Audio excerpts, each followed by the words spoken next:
É difícil definir a obra dele, mas a obra dele principal é ele. E nele, e na obra dele a gente vê ele, e ele a gente vê a obra dele. Assim, é uma coisa que não é indissociável, assim. Mauro tinha uma potência de presença nas nossas vidas que era uma coisa que a gente não consegue ainda fazer, assim, sabe? Não entender. Ele estava muito na frente, então assim, ó, muito, muito. Ele não tinha preconceito com nada, ele não tinha preconceito com nada, nada. Tudo era bom, tudo era... Todas as pessoas tinham valor, todo mundo tinha. Então assim, eu acho que ele era um homem muito além. Esse silêncio dele que a Sandrinha sempre fala é muito real. Ele deixou um silêncio enorme.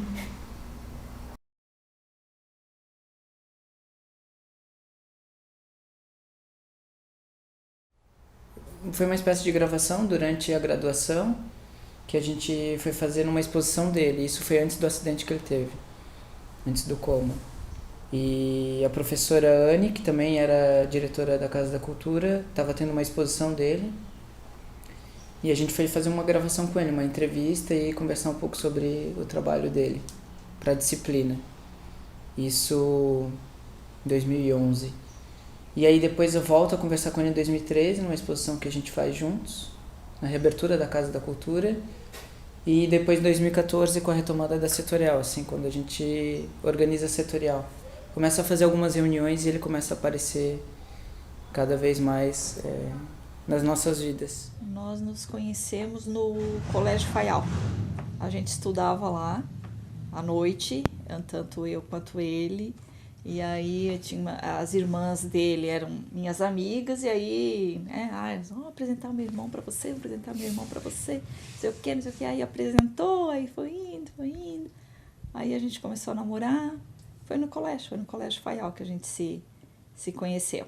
Eu conheci o Mauro, na verdade, eu fiquei sabendo do Mauro enquanto artista numa situação bem estranha, que foi quando eu era estagiária na Casa da Cultura de Brandão e a minha chefe me ligou dizendo que o Mauro estava hospitalizado e estava em coma e que era para eu ligar para os artistas e para a associação de artesãos para falar do estado dele. E que foi justamente naquele período, né, que ele tem um problema bem sério de saúde, enfim, fiquei em coma quase uma semana. E foi quando eu descobri que o Mauro era um artista da cidade, até então eu não conhecia. Isso foi em 2012, eu acho. E depois, alguns anos depois, então, por meio das reuniões do Conselho Municipal, que ele era super assíduo, e outras coisas, eu acabei conhecendo ele, mas eu não consigo dizer especificamente qual foi a primeira situação que eu conversei com o Mauro. Eu acho que foi em alguma das reuniões do Conselho, quando a gente resolveu retomar a setorial, mas isso é uma coisa que várias vezes, inclusive com ele, a gente já tinha tentado pensar quando foi especificamente que a gente se conheceu e eu não sei dizer. Mas foi por aí no ano de 2014. 2014. Final de 2014. Em algum momento desses lugares em comum que a gente frequentava, assim.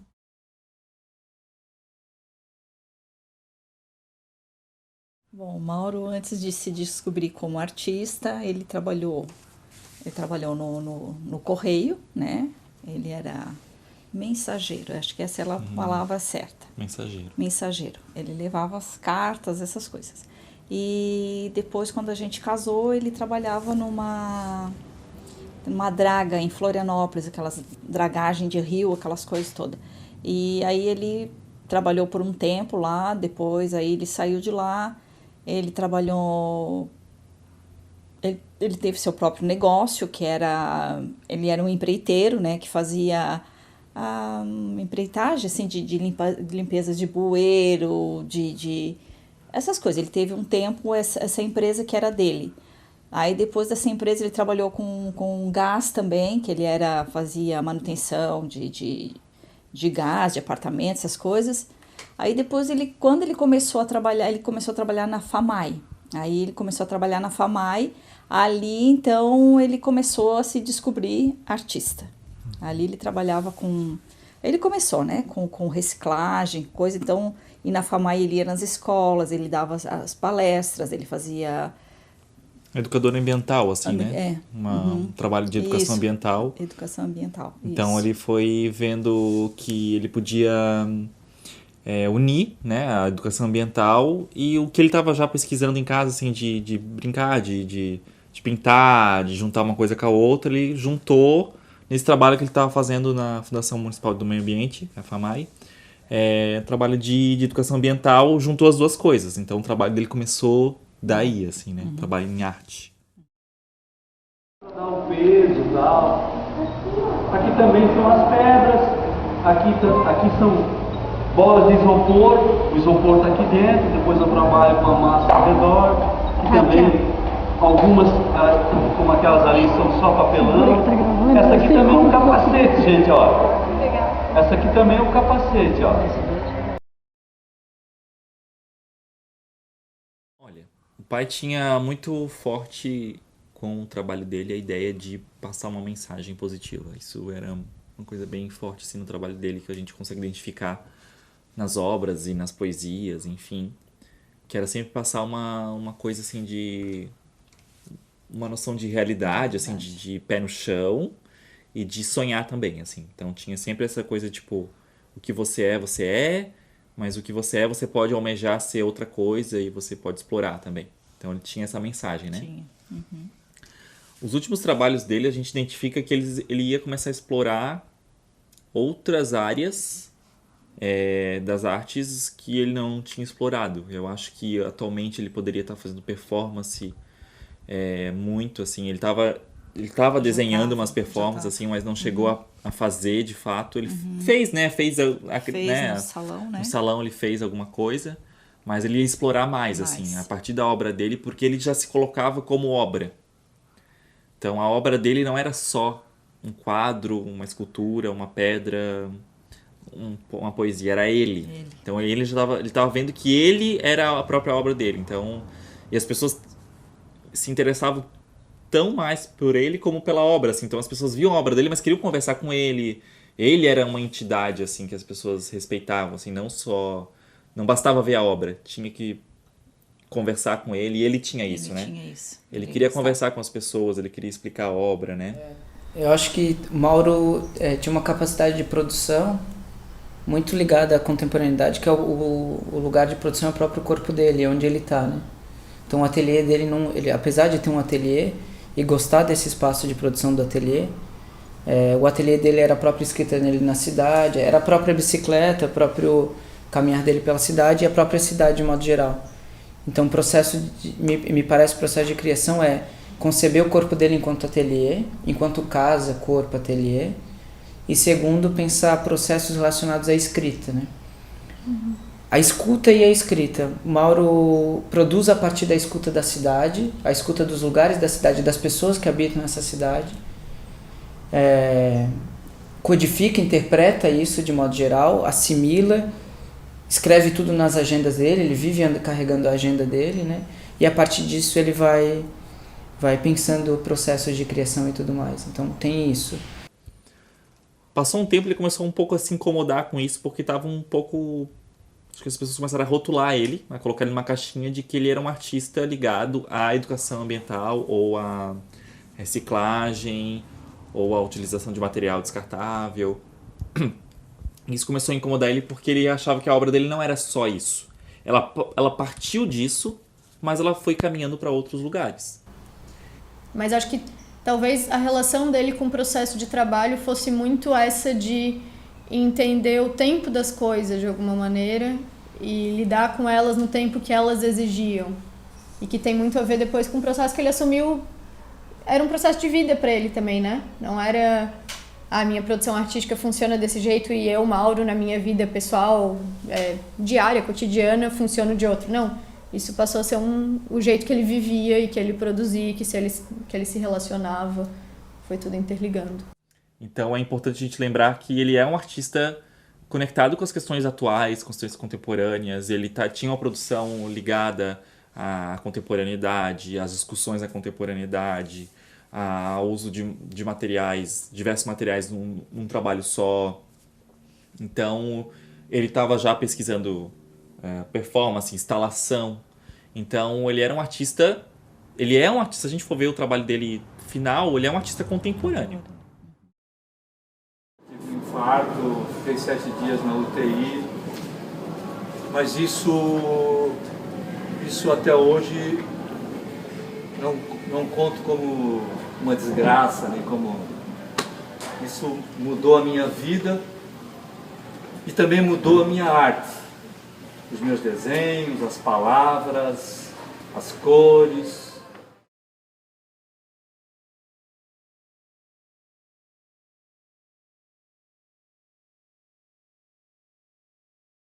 Assim, ele tinha essa paixão pelo Bento. Ele nunca conheceu o Bento, né, em vida. Em vida. Eu acho que não. Acho que não. Talvez quando o Bento não escrevia ainda, enfim. Mas ele tinha essa ligação muito forte com o Bento. E, de modo geral, o Mauro tinha uma coisa muito bonita que era a pesquisa não só de artistas, mas também de uma produção relacionada ao artesanato brasileiro ou da cultura popular. Então, pessoas que atravessavam esses lugares, assim. Então, Arthur Bispo do Rosário é um nome que vai ser ouvido bastante dele. Francisco Brenan. Sim. Bento Nascimento, essa é a Bento. É um poeta itagiense, é uma relação direta com a produção dele, então Bento Nascimento. O Mauro tinha essa ideia de que a produção precisava dialogar, assim, ele precisava conseguir dialogar com as pessoas a partir da produção dele, né?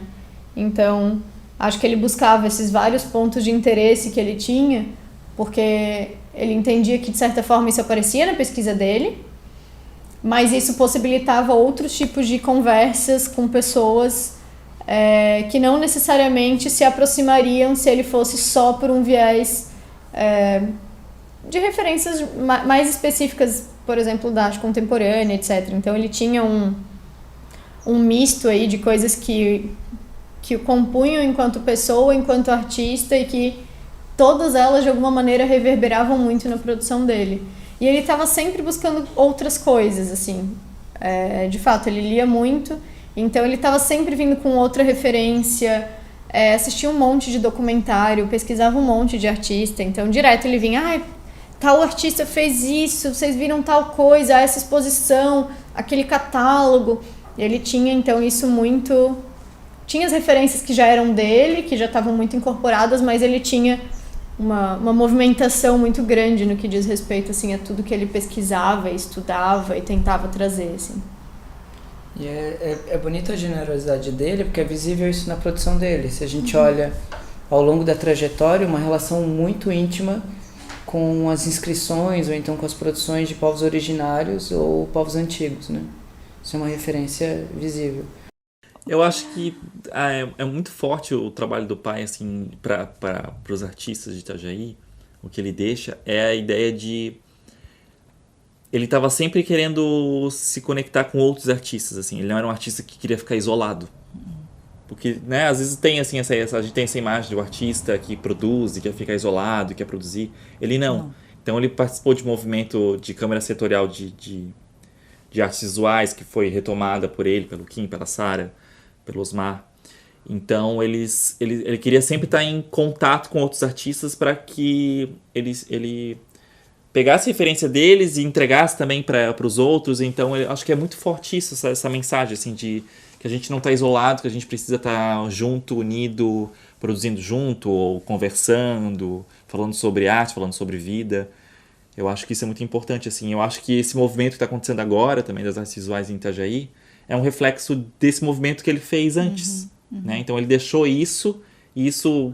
Bom, quantas pessoas... A gente está aqui agora falando sobre ele, mas quantas pessoas já vieram aqui, de outros artistas que se inspiram nele, conversar sobre isso? Eu acho que isso é uma coisa que ele deixou, não fomos nós que criamos, não foram as pessoas... Ele criou essa figura para ele, e acho que essa é a principal mensagem, ou enfim, contribuição que ele dá para as artes visuais de Itajaí. Fora o trabalho estético, né? Toda a importância do trabalho dele como obra, como proposição criativa, enfim. Mas eu acho muito forte isso de estar junto, sabe? De produzir, de olhar no olho, de conversar, de ficar um dia inteiro falando sobre arte, enfim. Acho que isso é legal. Por outro lado, o que ele queria... Porque, assim, me parece que a urgência de produção dele, ele sabia que algo estava acontecendo. Isso é visível, né? E o que ele pretendia para onde ele estava levando a obra dele, e quando ele não tivesse mais aqui, o que seria da obra dele, né? Então isso é uma outra fala dele. Mauro pretendia que todas as escolas falassem o nome dele, todas as escolas tivessem acesso ao material dele, tivessem catálogo, tivessem produção, tivessem obras, né? Então o sonho do Mauro, de modo geral, é que todas as escolas de Itajaí soubessem quem ele foi e que tivessem acesso à produção dele, a produção de conhecimento, né? E a produção poética dos trabalhos, assim. Eu acho que ele tinha tanta vontade, amava tanto a cidade, que ele queria colocar na obra dele a cidade, para que um dia a cidade abraçasse a obra dele. Eu acho que essa junção, né? Ele queria registrar a cidade para que um dia a cidade reconhecesse ele como o maior artista daquela cidade. Ele tinha essa coisa, assim, um dia eles vão me reconhecer como o maior... Acho que ele chegou a comentar, assim, né? De queria ser o maior artista. Um dia eles vão me reconhecer como o maior artista da cidade. Enfim, tinha isso, assim. Então, era uma relação de amor, assim.